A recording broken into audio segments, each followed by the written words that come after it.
My parents told me I wasn't welcome at my sister's wedding, so I moved across the country without telling anyone. Years later, they told people I kicked the bucket because explaining the truth made them look worse. My name is Amy, and I've spent my entire 28 years living in the shadow of my older sister. I need to tell you this story because maybe you'll understand what I couldn't see for so long. That some families are built on foundations that crumble the moment you stop holding them up. Growing up in our small house on Maple Street, I learned early that love came with conditions. When I brought home a B+ on my math test, my parents would nod absently and ask where my sister was. When she walked through the door an hour later, with an A, suddenly, the kitchen filled with celebration. Look how well she's doing. My mother would beam, hanging the test on the refrigerator while mine sat forgotten on the counter. I was 7 when I first tried to change this pattern. I spent weeks preparing for the school talent show, practicing piano until my fingers ached. The night of the performance, I played flawlessly a complex piece that had taken me months to master. Backstage afterward, I waited for my parents with a heart full of hope. My father appeared first, his face distracted. "That was nice, sweetie. Your sister just called. She made the honor roll again. We need to go celebrate." That's when I learned that being good wasn't enough. Being great wasn't enough. There would always be something more important happening in her life. 3 states away at college, pursuing the kind of success that seemed to matter more than anything I could achieve right here at home. The pattern repeated itself endlessly. When I graduated high school as salutatorian, they attended but spent the entire ceremony talking about her graduate school applications. When I got my first job at the local marketing firm, their response was lukewarm compared to their excitement about her internship at a prestigious company in New York. I told myself it was because she was the firstborn, the trailblazer. I told myself they were proud of me too, just in a quieter way. I told myself a lot of things that weren't true because the alternative, accepting that I was fundamentally less important to them, felt impossible to live with. By my mid-20s, I had unconsciously molded myself into the family's invisible support system. I was the one who remembered birthdays, who organized family gatherings, who stayed close to home while she built her impressive life elsewhere. I was dependable, reliable, forgettable. Amy, always there when needed, never missed when absent. The worst part wasn't the neglect itself. It was how natural it felt, how completely I had accepted this role. I didn't even realize I was angry until much later when everything finally collapsed. For now, I just kept trying harder, believing that eventually my devotion would be rewarded with the love and recognition I craved. I was wrong about so many things back then, but I'm getting ahead of myself. First, you need to understand how deeply I believed in this family, how desperately I wanted to belong to something that had never really wanted me back. By 18, I had mastered the art of being grateful for crumbs. While my sister headed off to an elite university with great fanfare and family financing, I enrolled at the local community college. Not because I couldn't get into better schools. My grades were solid, but because someone needed to stay close to home, someone needed to be available. "It's so practical of you," my mother said when I announced my decision. Not proud, not excited, practical. The word felt like a consolation prize wrapped in false praise. My sister called home once a week, usually on Sunday evenings, and the entire household would revolve around that 30-minute conversation.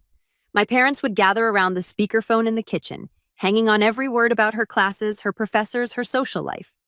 I learned to make myself scarce during these calls, but I could still hear the warmth in their voices, a tone they never quite used with me. During my sophomore year, I started working part-time at a local nonprofit while maintaining a perfect GPA. I thought surely this combination of academic success and community service would earn me some recognition. Instead, my parents were too busy planning their first visit to see her college to notice my achievements. "She's doing so well," my father would tell anyone who would listen. Full scholarship, internships, lined up, the whole package. When people politely asked about me, he'd say, "Oh, Amy's doing fine too. She's very steady, reliable, practical." These became the words that defined me in family conversations, as if being consistent was somehow less valuable than being extraordinary. After community college, I transferred to the state university 30 minutes away. Close enough to come home for Sunday dinners, close enough to handle any family emergencies.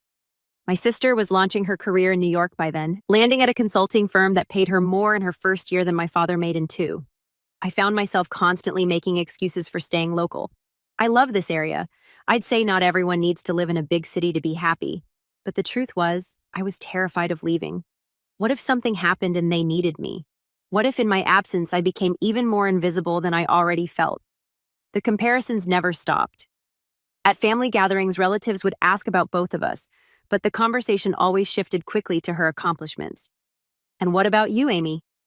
They'd ask an afterthought. "Still working at that little office downtown." That little office downtown became my refuge.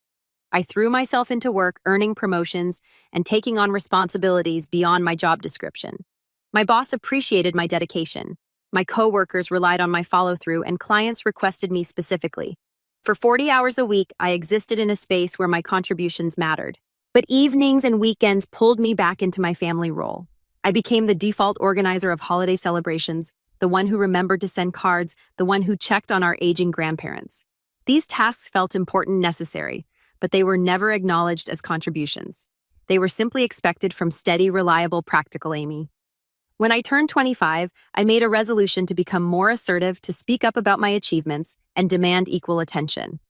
It lasted exactly 3 weeks until my sister called to announce her engagement to someone she'd been dating for 6 months. The celebration that followed made my birthday party look like a quiet Tuesday dinner. Looking back, I can see how I participated in my own diminishment.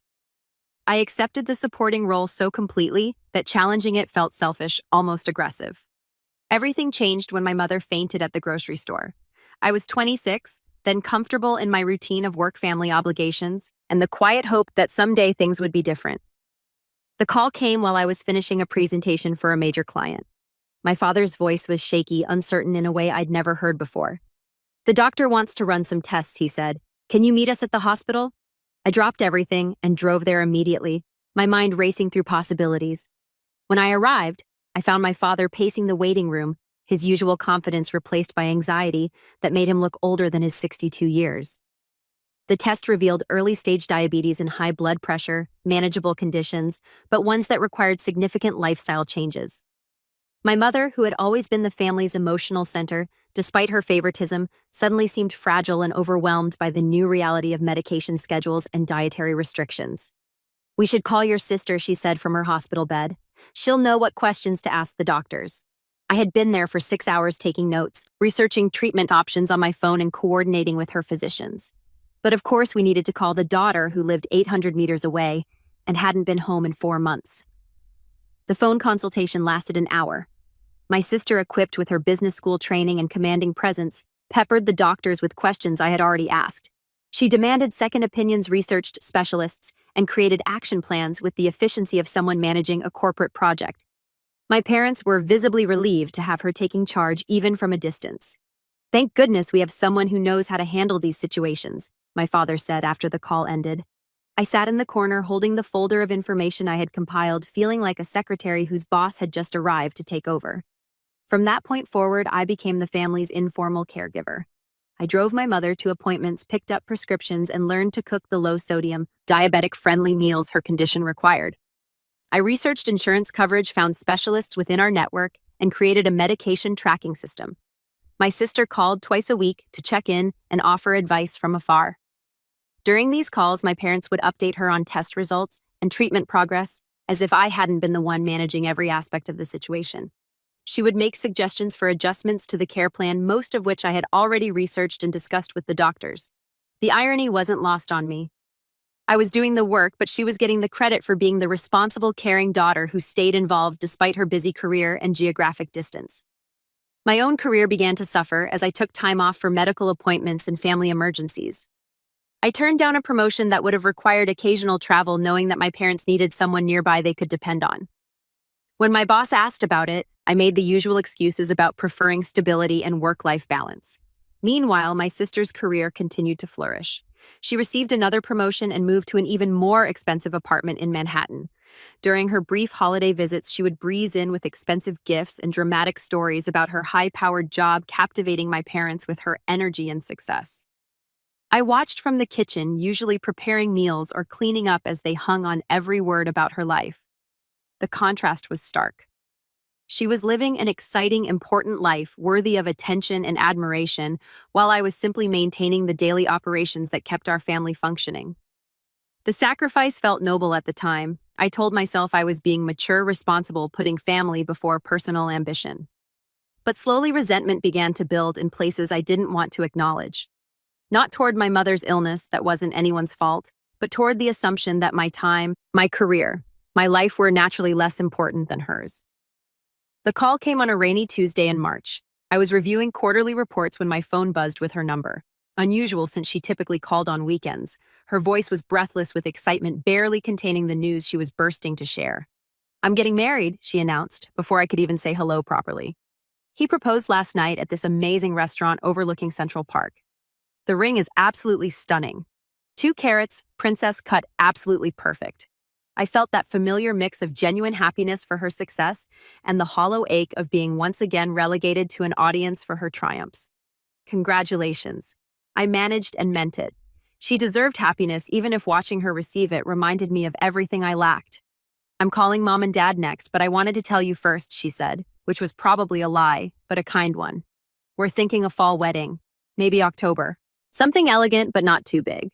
As she talked about venues and guest lists and the million decisions that come with planning a wedding, something shifted inside me. Here was an opportunity. Maybe the opportunity I'd been waiting for my entire adult life. A chance to prove my worth, to show my family that I could be more than just steady, reliable, practical. "Amy, I'd love to help with the planning." I heard myself saying, "I have experience coordinating events through work, and since you're so busy with your career, really, that would be amazing." Her relief was audible. I was wondering how I was going to manage everything with my work schedule. "You're so good at organizing things." Finally, recognition of a skill I possessed, not just availability or reliability, but actual competence. I felt a surge of purpose I hadn't experienced in years. The next few hours were a whirlwind of phone calls as the news spread through the family. My parents were ecstatic, already talking about guest lists and catering options. When my mother mentioned the complexity of planning a wedding from a distance, I volunteered again to handle the local coordination. Amy's offered to help with the planning. My father announced, and for once I heard approval in his voice. She's always been good at managing projects. That night I lay awake creating mental lists of everything that would need to be done. Venue research, vendor meetings, budget planning, timeline coordination, all tasks that played to my strengths. For the first time in years, I felt like I had something valuable to contribute to my family beyond just being available. I threw myself into wedding research with an intensity that surprised even me. I created spreadsheets comparing venues, compiled lists of photographers and florists, and researched everything from invitation designers to transportation services. This wasn't just event planning. This was my chance to finally step out of the shadows and show my family what I was capable of. My sister seemed genuinely grateful for my involvement, calling regularly to discuss options and get my recommendations. My parents, too, began turning to me for updates and advice about wedding-related decisions. After years of feeling invisible suddenly, I was essential. I took vacation days to tour venues, met with caterers on weekends, and spent evenings researching vendors and creating comparison charts. My own social life, already limited, virtually disappeared as I channeled all my energy into making her wedding perfect. Looking back, I can see how desperate I was for this validation, how much I needed to believe that my contributions mattered. I invested not just time and effort, but hope. The hope that finally doing something significant for the family would earn me the place I'd always wanted. I was about to learn that good intentions and hard work aren't always enough to change established patterns. But for those first few weeks, planning her wedding felt like the most important thing I'd ever done. The next 6 months consumed my life in ways I hadn't anticipated. What started as enthusiastic volunteering became an all-encompassing obsession with creating the perfect wedding. I transformed my spare bedroom into a command center with vendor contacts, timelines, and budget spreadsheets covering every available surface. My sister had strong opinions about every detail, which she shared during our increasingly frequent phone calls. The venue I'd spent weeks researching wasn't quite right, too traditional. The photographer whose portfolio I'd carefully reviewed didn't match her vision, too posed. The florist I'd met with 3 times needed to completely redesign the centerpieces. Too predictable. "I trust your judgment," she'd say after rejecting another option. "But I just know what I want." You know, I did know. I knew because I was the one meeting with vendors, explaining her vision, and attempting to translate her long-distance preferences into reality. Each revision meant additional meetings, rescheduled appointments, and vendors who grew increasingly frustrated with the constant changes. My parents, while appreciative of my efforts, seemed to view my work as a natural extension of my caretaker role, rather than the significant contribution I'd hoped it would be. When relatives called to ask about wedding plans, they'd say Amy's handling all the details. In the same tone they might use to mention that I was handling the grocery shopping, the financial aspect became particularly stressful. While my sister and her fiancé were paying for the major expenses, I found myself covering smaller costs that added up quickly.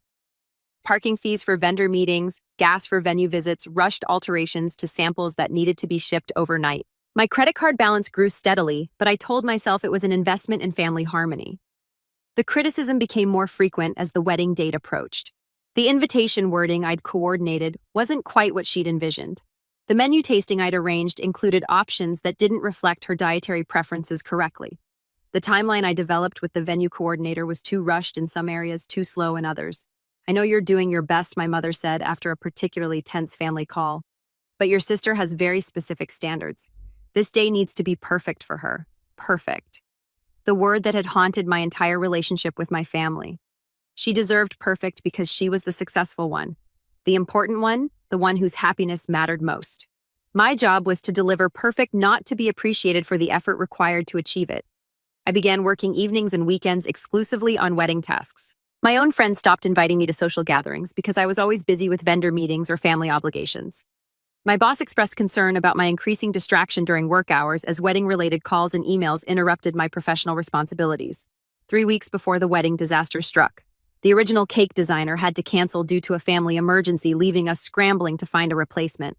I spent 2 days calling every bakery within 50 miles, finally finding someone who could accommodate the order on short notice for double the original price. When I called to update everyone on the situation, my sister's response was immediate and harsh. "How could you let this happen? Didn't you have a backup plan?" My father's disappointment was evident in his voice. "Amy, we trusted you to handle these details. This kind of last-minute crisis shouldn't happen with proper planning." I had been managing hundreds of details for months, coordinating with dozens of vendors and adapting to constant changes in requirements. One vendor cancellation due to circumstances beyond anyone's control. And suddenly, I was the one who had failed to plan properly. That night, I sat surrounded by wedding binders and vendor contracts, feeling more alone than I had in years. I was giving everything I had to make this event perfect, and somehow I still wasn't doing enough. The morning before the wedding, I woke up at 5 a.m. with a checklist that covered 3 pages. Final vendor confirmations, last-minute pickup runs, and coordination meetings filled every hour until the rehearsal dinner. I had been planning this day for weeks, but the magnitude of everything that needed to happen in the next 36 hours felt overwhelming. The ceremony was scheduled for Saturday afternoon at the historic Gardens venue with a reception immediately following. I had confirmed and reconfirmed every detail, created backup plans for the backup plans, and packed an emergency kit that could handle anything from missing beignets to torn dresses. By noon Friday, I was running ahead of schedule. The flowers had been delivered and approved, the caterers were setting up according to plan, and even the replacement cake had arrived looking exactly as requested. For the first time in months, I felt like everything might actually go smoothly. That's when I made the mistake that would change everything. I had picked up the final box of decorative elements from the rental company. Specialty linens, custom lighting, and handmade centerpiece components that my sister had insisted were essential to her vision.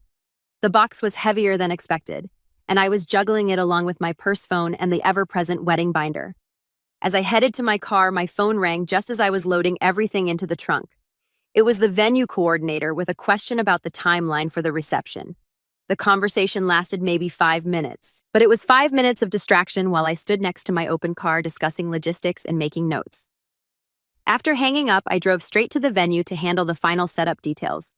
I spent the next 4 hours working with vendors, adjusting decorations, and ensuring every element was positioned correctly. By 6 p.m., the rehearsal was starting, and I rushed home to change clothes for the dinner. It wasn't until I was getting dressed that I realized what I had done. The box of decorative elements was still sitting in my trunk, forgotten during that phone call hours earlier. The specialty linens that were supposed to complement the centerpieces, the custom lighting that would create the ambiance my sister had specifically requested, the handmade details that had cost a fortune and taken weeks to create, all of it was in my car instead of at the venue. I called the venue coordinator immediately, but she had already left for the evening. The rehearsal dinner was starting in an hour, and tomorrow's setup crew wouldn't arrive until morning. There was no way to incorporate the decorative elements into the existing setup without completely redoing the entire room arrangement. I sat on my bed, staring at the phone, trying to figure out how to explain this to my family. One moment of distraction, one oversight in months of meticulous planning, and I had potentially ruined the visual centerpiece of my sister's wedding reception. The rehearsal dinner was torture. Every time someone mentioned how beautiful everything looked, how perfectly organized the wedding was going to be, I felt the weight of my mistake growing heavier. I kept looking for the right moment to confess what had happened. But the evening was full of toasts and celebration, and I couldn't bring myself to introduce bad news into the joy. I told myself I could fix it in the morning. Maybe the setup crew could incorporate the elements somehow. Maybe the room would look fine without them. Maybe no one would notice the missing details that had seemed so crucial during the planning process. But I knew better. My sister would notice. She noticed everything, especially when it came to the vision she had spent months refining. And when she noticed, everyone would know who was responsible. That night, I barely slept. I kept replaying that moment by the car, wishing I had been more careful, more focused. After months of trying to prove my competence, I had failed at the most basic level, simply remembering to deliver everything that was needed. The irony was crushing. In my effort to be perfect, to finally earn recognition and appreciation, I had made exactly the kind of mistake that would confirm every doubt my family had ever had about my capabilities. Morning would bring the reckoning I was dreading. But for now, I lay awake knowing that tomorrow's wedding would be beautiful in every way, except the ones that mattered most to the people I was trying so desperately to impress. I arrived at the venue at 7 a.m., hoping to somehow salvage the situation before anyone else noticed. The decorative box sat in my passenger seat like evidence of my incompetence, and I had spent the sleepless night creating increasingly desperate plans to incorporate the elements into the existing setup. The venue coordinator met me with a strange smile. She had clearly been briefed on the situation by the early setup crew. "We can try to work some of these pieces in," she said diplomatically, "but it will mean adjusting the entire room layout. The tables are already set, the lighting is programmed, and the floral arrangements are positioned." How long would it take, I asked, though I already knew the answer would be problematic. 3 hours minimum, and we'd need to charge for the additional setup time and overtime for the crew. 3 hours that we didn't have, and additional costs that would come out of my already strained budget. I stood in the beautifully decorated reception space surrounded by months of careful planning and felt everything crumbling around that one missing box. My sister arrived an hour later for the final walkthrough. Radiant in her confidence that everything would be perfect, she moved through the ceremony space with approval, complimenting the floral arrangements and the seating layout. I followed behind, carrying the weight of my confession. When we reached the reception area, her face immediately shifted.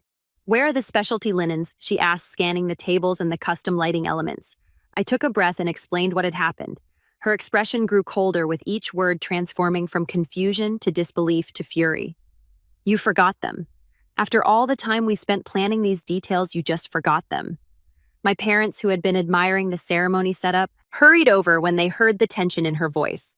Within minutes, I was explaining the situation again to 3 increasingly angry faces. "This is exactly the kind of thing we were worried about," my father said, his disappointment cutting deeper than his anger. "We trusted you with the most important day of your sister's life, and you couldn't handle the basic responsibility of delivering what was needed." My mother's response was quieter, but somehow worse. She worked so hard for everything, and now her wedding reception won't look the way she planned because you couldn't keep track of one box. "It was an accident," I said, hating how defensive I sounded. "One phone call, 5 minutes of distraction. After months of perfect execution, I can pay for the additional setup time. We can still fix this. Fix this." My sister's voice was ice. "The photographer comes in 2 hours. The guests start arriving in 4. You think throwing money at this makes up for ruining my vision?" The argument that followed was years of accumulated resentment finally erupting. Every perceived failure, every moment of falling short of expectations, every comparison to my sister's achievements, all of it poured out in that decorated reception hall while vendors pretended not to listen. "You've always been careless," my mother said. "We should have known better than to trust you with something this important." Maybe, my father added with devastating quiet. "The best wedding gift you could give your sister would be to just not be here. To let her have this day without worrying about what else might go wrong." The words hung in the air like a physical blow. Not, "We're disappointed." Not, "You made a mistake, but don't be here. Don't exist in this family moment. Don't contaminate this important day with your presence." My sister didn't disagree. She stood there still in her casual clothes, but somehow already transformed into the bride who deserved better than a sister like me, and said nothing to defend me. "Maybe you're right," I heard myself saying. The calmness in my own voice surprised me. Maybe that would be best. I walked out of that venue with my head high and my heart completely broken, leaving behind months of work and years of desperate hope for acceptance. As I drove home, I made a decision that felt both terrifying and liberating. If they wanted me gone, I would give them exactly what they asked for. I spent the day of my sister's wedding in my apartment, watching the live stream that one of my cousins had thoughtlessly tagged me in on social media. The venue looked beautiful, of course, even without the missing decorative elements. The reception was elegant and flawless. My months of planning had created exactly the celebration my sister had envisioned. What struck me wasn't the missing details that had caused such fury that morning. It was how happy everyone looked. My parents beaming with pride, relatives laughing and dancing, my sister radiant in her expensive dress, surrounded by the love and attention she had always commanded so effortlessly. No one looked like they were missing me. No one seemed to notice that the person who had coordinated every aspect of this celebration was conspicuously absent.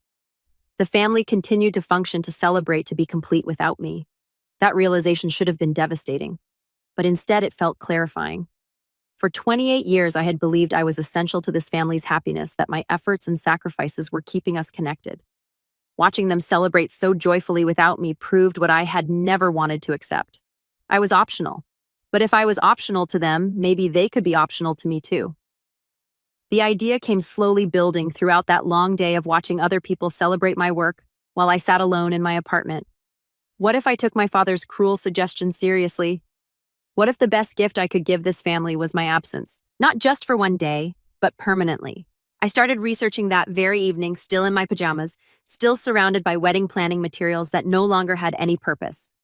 I looked up housing markets in cities I had never visited, job opportunities and fields I had only dreamed of exploring, legal requirements for changing your life completely.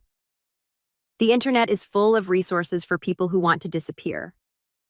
I discovered, not in any dramatic or illegal way, but simply to extract yourself from situations that no longer serve you. There were articles about cutting toxic relationships forums for people who had successfully relocated and started over, practical guides for protecting your assets when you need to make a clean break. For the first time in years, I felt a sense of purpose that had nothing to do with anyone else's expectations. I wasn't planning this to hurt them or to get revenge. I was planning this because I finally understood that I deserved a life where I was valued, appreciated, and loved for who I was, rather than what I could provide. The wedding photos appeared on social media over the next few days. Beautiful professional shots of a perfect celebration. I searched through dozens of images looking for any sign that my absence had impacted the day. There was nothing. If anything, everyone looked more relaxed, more genuinely happy than I had seen them in family photos for years. My phone had been silent since the morning of the wedding. No apologies, no request to talk, no acknowledgement that maybe my father's suggestion that I shouldn't exist in their lives had been unnecessarily cruel. The silence confirmed what I had already realized. They were perfectly content without me. A week after the wedding, my sister posted a lengthy social media tribute to everyone who had made her day special. She thanked the venue coordinator, the photographers, the florists, the caterers, and dozens of friends and family members who had supported her. She thanked my parents for their love and guidance, her new husband for his patience during the planning process, even her college roommate who had helped address invitations. My name appeared nowhere in the post. Months of work, thousands of dollars of my own money, countless hours of coordination and planning, and I had been completely erased from the narrative of her perfect day. I was mentioned only in the comments where a distant relative asked about the missing decorative elements, and someone else replied that there had been some coordination issues that were handled beautifully by the professionals. That night, I made my final decision. I would disappear, but I would do it right, carefully, legally, completely. If they wanted me gone, I would give them the gift of never having to deal with my inadequacy again. The week after my sister's wedding, I began the methodical process of dismantling my life. I had always been organized, but now I channeled that skill towards something that actually mattered to me, creating a future where I controlled the terms of my own existence. First, I met with a lawyer to understand my legal options. The consultation cost me $200. I could barely spare, but it was the best investment I had ever made. She explained how to protect assets during family disputes, how to establish financial independence, and most importantly, how to create legal barriers that would prevent family members from accessing my accounts or making claims on my property. "Are you in danger?" she asked, reviewing the list of precautions I wanted to take. "Not physically," I said. But I need to protect myself from people who will try to manipulate me into coming back to a situation that's harmful to my mental health. She nodded with the understanding of someone who had seen similar cases. Within 3 days, I had new bank accounts at an institution my family had never used a safe deposit box for important documents and legal documentation establishing my financial independence. Next, I put my condo on the market. I had purchased it 3 years earlier with help from my savings and a small gift from my grandparents, money that my parents had encouraged me to use for something practical. The real estate market was favorable and the location was desirable. My realtor projected a quick sale that would leave me with enough profit to start over anywhere I chose. Leaving my job was more difficult emotionally. My boss had noticed my distraction during the wedding planning months, but she had also witnessed my dedication over the previous 4 years. When I requested a meeting to discuss my resignation, she seemed genuinely concerned. "Is this about the family situation you mentioned?" she asked. "Because if you need extended leave or a flexible schedule, we can work something out. You're too valuable to lose over temporary stress." For a moment, I considered telling her the truth that I was planning to disappear from my family's life entirely and start over somewhere else entirely. But the fewer people who knew my plans, the better my chances of executing them successfully. "I've decided to pursue opportunities in a different market," I said instead. "I need a complete change of environment to grow professionally." She accepted my resignation with disappointment, but also provided an excellent reference letter and the promise of a positive recommendation for future opportunities. Before leaving, I quietly copied all my portfolio materials and client testimonials to personal files, building the foundation of credentials I would need to freelance remotely. The most challenging part was handling shared financial obligations without alerting my family to my plans. My parents and I had joint accounts from my college years that I had never bothered to separate, accounts they occasionally used for family expenses or emergencies. Closing these accounts required careful timing to avoid triggering questions.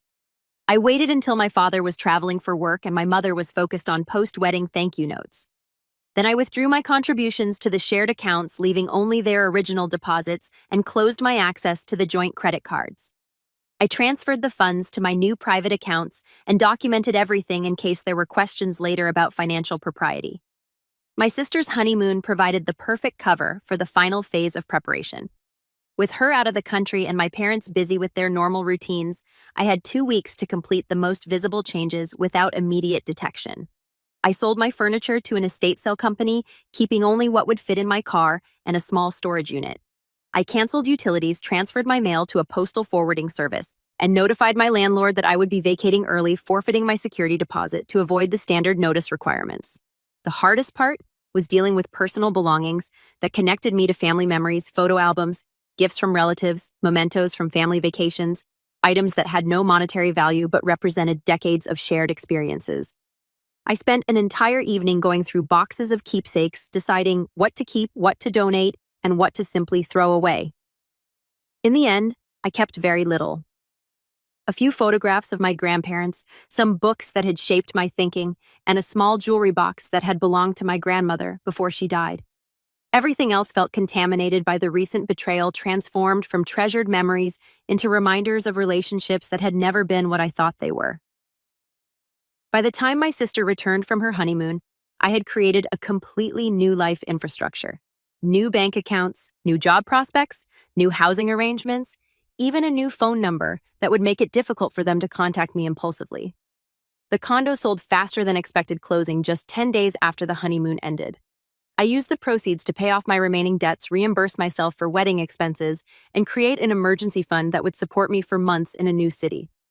On my last day in the apartment, I stood in the empty living room where I had spent so many evenings planning family events, coordinating care for my mother, and dreaming of a future where my efforts would finally be appreciated. The silence felt different now, not lonely, but peaceful. I was ready to find out who I could become when I wasn't trying to earn love from people who had already decided I wasn't worth it. The coastal town I chose was nothing like anywhere I had lived before. 3 hours north of San Francisco. It was small enough to disappear in, but large enough to support the kind of remote freelance work I was planning to pursue. I had never been there before, selecting it from online research, which felt appropriate for this new version of my life. I rented a small cottage 6 blocks from the ocean, furnished it with the basics from local secondhand shops, and set up a home office that looked nothing like the corporate environment I had left behind. The walls were painted a soft blue, that reminded me of the water I could see from my kitchen window. And I decorated with plants and artwork from local artisans rather than the generic professional decor I had accumulated over the years. For the first month, I lived under a kind of self-imposed witness protection program. I used my legal name for official documents, but introduced myself to neighbors and local business owners as Annie, close enough to my real name that I would respond naturally. Different enough that casual internet searches by family members wouldn't immediately locate me. The transition to freelance work was surprisingly smooth. My former boss had been true to her word about providing references, and my portfolio of marketing projects attracted clients within my first few weeks of active networking. I specialized in helping small businesses develop their online presence work that could be done entirely remotely and paid well enough to support my deliberately simplified lifestyle. For the first time in my adult life, I had no family obligations competing for my attention, no medical appointments to coordinate, no family gatherings to organize, no crisis management calls that interrupted my professional focus. I discovered that I was actually quite good at my work when I could devote my full energy to it. The local community was welcoming in the way that small towns often are to newcomers who contribute positively to the local economy. I joined a book club at the library, started volunteering at the animal shelter on weekends, and became a regular at the farmers market on Saturday mornings. These relationships developed organically based on shared interests, rather than family obligation or workplace proximity. 3 months into my new life, I realized I hadn't checked social media in weeks. I had initially used it to monitor my family's activities from a distance, but gradually lost interest in tracking their lives. The wedding photos that had once felt like evidence of my erasure now seemed like pictures of strangers at an event I had helped organize but never really belonged to. The physical changes were subtle but significant.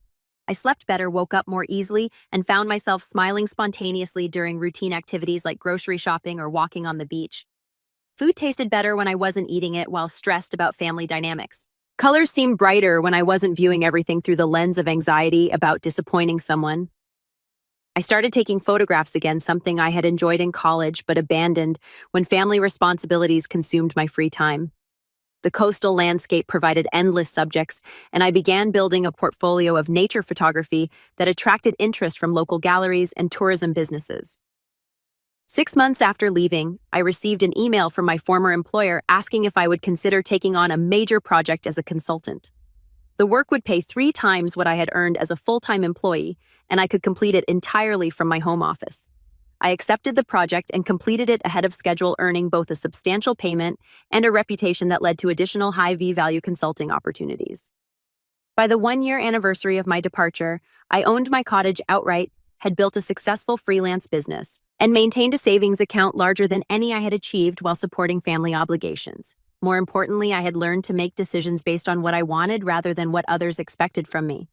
I was no longer Amy the caretaker, Amy the reliable one, Amy the disappointment. I was simply Amy, learning who that person could be when given the freedom to discover her own potential. The discovery happened 14 months after I had disappeared from their lives.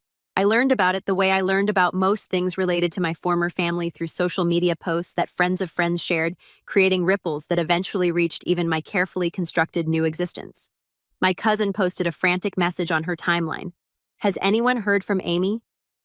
Her parents are really worried and trying to reach her. Please share if you have any information about where she might be." The post was accompanied by a photo of me from my sister's wedding. Ironically, one of the few pictures from that day where I was visible, looking tired and stressed in the background while my family celebrated. Within hours, the post had dozens of shares and comments from relatives and family friends expressing concern and offering to help with the search. I sat in my cottage, surrounded by the peaceful life I had built, and watched my family orchestrate a public campaign to locate me. The narrative they had constructed was masterful in its manipulation. I was portrayed as unstable, possibly suffering from a mental health crisis that had caused me to abandon my family without explanation. My mother gave an interview to the local newspaper back home, describing me as troubled and claiming that I had taken money from family accounts before disappearing. The article mentioned my sister's wedding as the last time anyone had seen me, but described the circumstances, vaguely making it sound like I had simply vanished without provocation. "We're worried she might hurt herself," my father told a local television reporter. "She was always fragile, and we think the stress of recent family events might have triggered some kind of breakdown." The irony was breathtaking. The same people who had told me my absence would be the best gift I could give them were now claiming to be devastated by my disappearance. The family that had treated me as optional for decades was suddenly portraying my presence as essential to their happiness. But the most sophisticated part of their campaign was how they positioned themselves as victims of my selfishness. Social media posts described how my abandonment had affected my mother's health, how my father was beside himself with worry, how my sister felt guilty that our argument at her wedding had somehow triggered my disappearance. They hired a private investigator who traced my movements as far as the sale of my condo, but couldn't follow the trail beyond that point. The legal precautions I had taken made it impossible for them to access my financial records or discover my new location through official channels. When private investigation failed, they escalated to public manipulation.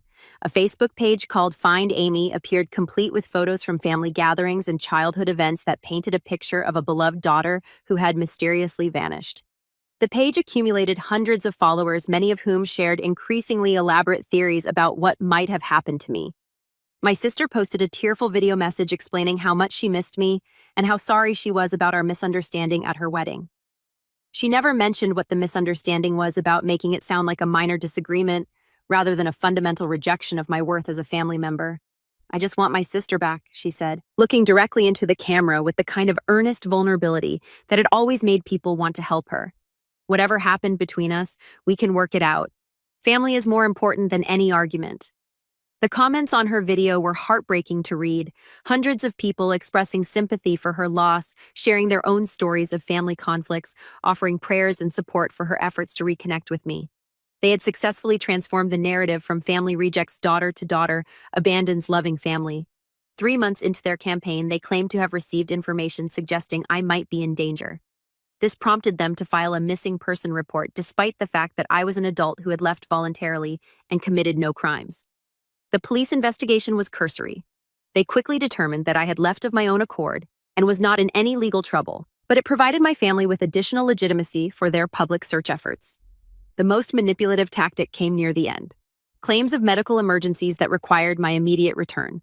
My father supposedly had chest pains that doctors couldn't diagnose. My mother's diabetes had supposedly worsened dramatically. These emergencies were always vague enough to be unprovable, but urgent enough to justify renewed search efforts. I watched all of this unfold from my peaceful cottage, feeling like an anthropologist studying the behavior of a species I had once belonged to. Their campaign revealed everything I had always known, but never wanted to acknowledge.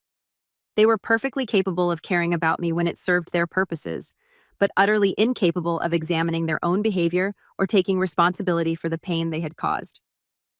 The most telling detail was what they never did. They never apologized. Through months of public pleading and private investigation, they never once acknowledged that their treatment of me might have been wrong. 2 years after I disappeared, their campaign finally reached me directly. A private investigator had traced my digital footprints carefully enough to identify my new location, though not my exact address. I returned home one evening to find a letter slipped under my door. No return address, but I recognized my mother's handwriting immediately. "We know you're in California," the letter began. "We know you're safe and working. We just want to talk." The letter was 3 pages of carefully crafted emotional manipulation, references to childhood memories, mentions of family health scares, promises that everything could go back to normal if I would just come home for a visit. It ended with my mother's phone number and a request to call within 1 week, or they would have no choice but to take more direct action.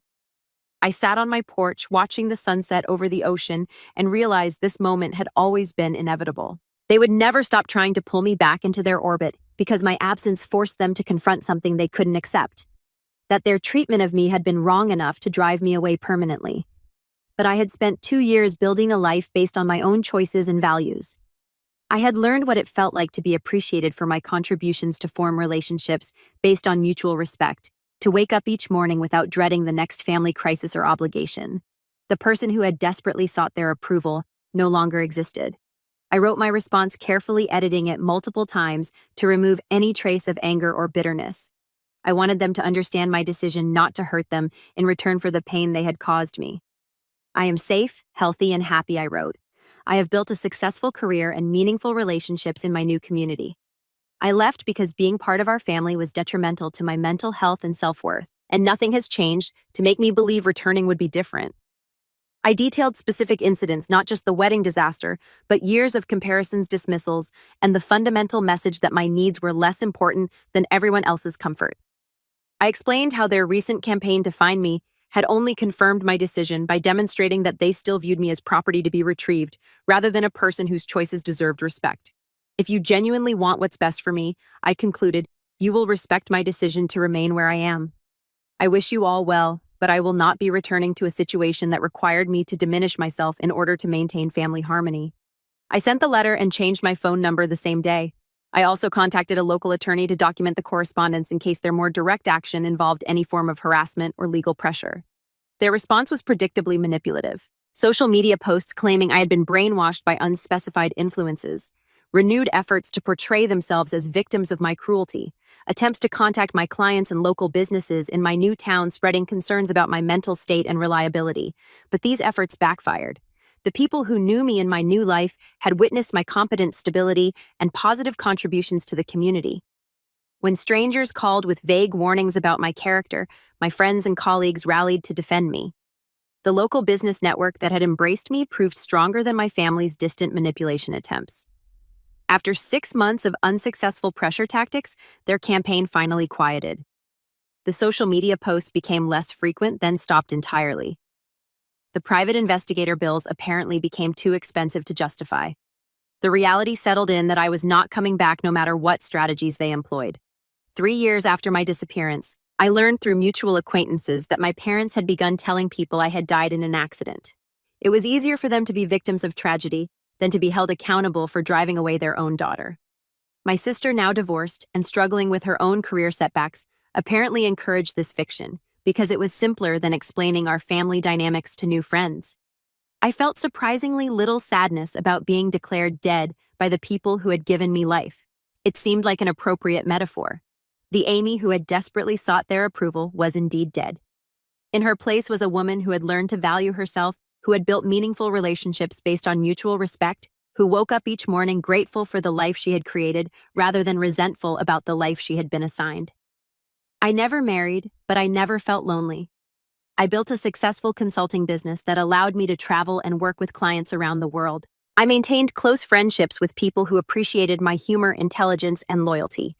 I volunteered for causes I believed in and spent my free time pursuing interests I had never had time for when I was managing everyone else's needs. Most importantly, I learned that family is something you create, not something you're born into. The people who truly knew me, my chosen family of friends, colleagues, and community members, would never have suggested that my absence was the best gift I could give them. They valued my presence, celebrated my successes, and supported me through challenges without expecting me to earn their love through constant sacrifice. My parents live in the same house where I grew up, probably still wondering what they did wrong, never understanding that the problem wasn't any single action, but decades of making me feel like I was never quite enough. My sister continues her life probably telling new friends that she's an only child, finding it easier than explaining why her sister chose to disappear. As for me, I am exactly where I chose to be. Some people might say I was too harsh, that families should forgive and forget, that I threw away relationships over pride. But I know the difference between pride and self-preservation, between forgiveness and self-destruction. I chose myself. For the first time in my life, I chose myself. And that choice gave me everything I had been searching for in all the wrong places.